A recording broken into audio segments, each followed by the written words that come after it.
Hi, welcome back. Our next chapter today is called The Great Plan. Here we go. We're absolutely got to stop them, Sophie cried. Put me back in your pocket quick and we'll chase after them and warn everyone in England they're coming.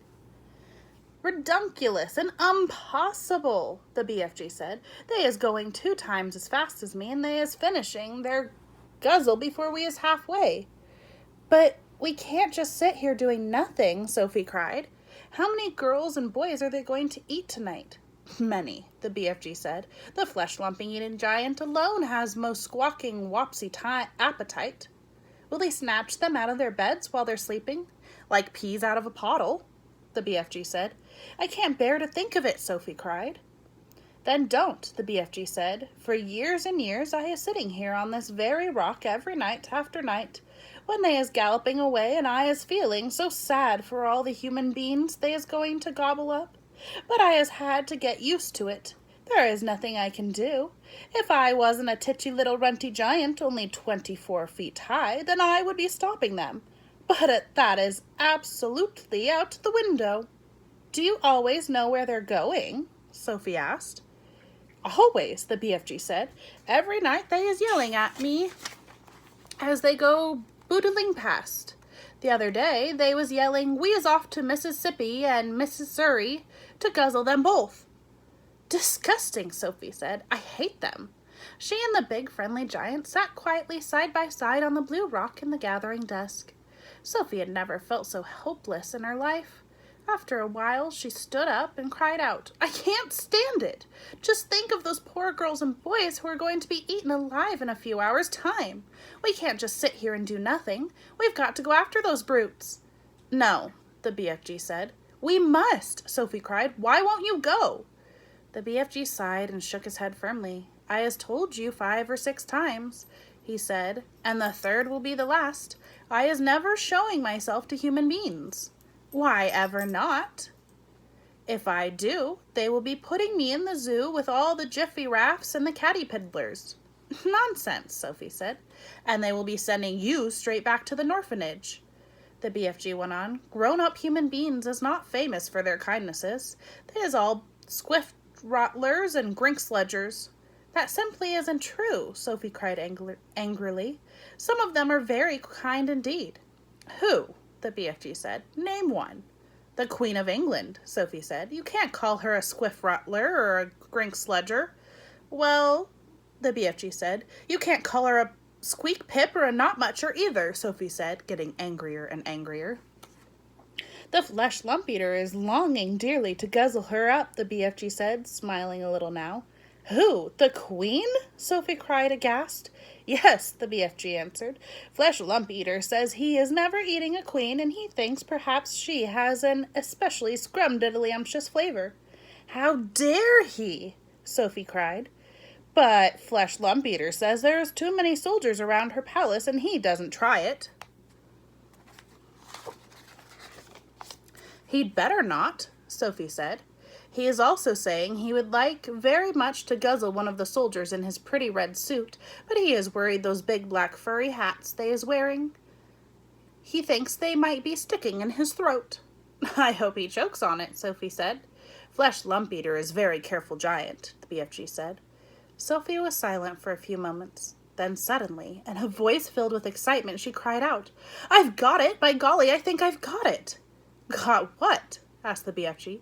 The answer, cried Sophie. We'll go to the Queen. It's a terrific idea. If I went and told the Queen about these disgusting man-eating giants, I'm sure she'd do something about it. The BFG looked down at her sadly and shook his head. She is never believing you, he said. Never in a month of Mondays. I think she would.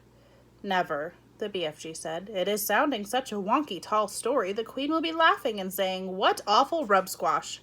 She would not. Of course she would, the BFG said. I has told you before that human beings is simply not believing in giants. Then it's up to us to find a way of making her believe in them, Sophie said. And how is you getting in to see the Queen anyway, the BFG asked. Now hold on a sec, Sophie said. Just you hold on a sec, because I've got another idea. Your ideas is full of crodswoggle, the BFG said. Not this one, Sophie said. You say that if we tell the Queen, she would never believe us. I is certain she wouldn't, the BFG said. But we aren't going to tell her, Sophie said excitedly. We don't have to tell her. We'll make her dream it. That is an even more froth-bungling suggestion, the BFG said. Dreams is lots of fun, but nobody is believing in dreams either. You was only believing in a dream while you was actually dreaming it. But as soon as you was waking up, you was saying, oh, thank goodness it was only a dream. Don't you worry about that part of it, Sophie said. I can fix that. Never can you fix it, the BFG said. I can. I swear I can. But first of all, let me ask you a very important question. Here it is. Can you make a person dream absolutely anything in the world? Anything you like, the BFG said proudly. If I said I wanted to dream that I was flying in a bathtub with silver wings, could you make me dream it? I could, the BFG said. But how? Sophie said. You obviously don't have exactly that dream in your collection. I do not, the BFG said, but I could soon be mixing it up. How could you mix it up? It is a little bit like mixing a cake, the BFG said. If you was putting the right amounts of all the different things into it, you was making the cake come out any way you want. Sugary, spongy, curranty, Christmassy, or grobswitchy. It is the same with dreams. Go on, Sophie said. I has dillions of dreams on my shelves, right or left. Right, Sophie said. I has dreams about bathtubs, lots of them. I has dreams about silver wings. I has dreams about flying. So all I has to do is mix those dreams together in the proper way, and I is very quickly making a dream where you is flying in a bathtub with silver wings. I see what you mean, Sophie said. But I didn't know you can mix one dream with another. Dreams like being mixed, the BFG answered. They is getting very lonesome all by themselves in the glassy bottles. Right, Sophie said. Now then, do you have dreams about the Queen of England? Lots of them, the BFG said. And about giants? Of course, the BFG said. And giants eating people? Squiggles of them, the BFG said. And about little girls like me? Those is commonest of all, the BFG said. I has bottles and bottles of dreams about little girls. And you can mix them all up just as I want you to? Sophie asked, getting more and more excited. Of course, the BFG said, but how is this helping us? I think you is barking up the wrong dog. Now hold on, Sophie said. Listen carefully. I want you to mix a dream which you will blow into the Queen of England's bedroom when she is asleep, and this is how it will go. Now hang on a mintick, the BFG said. How is I possibly going to get near enough to the Queen of England's bedroom to blow in my dream? You is talking dub, silly. Come back for part 2.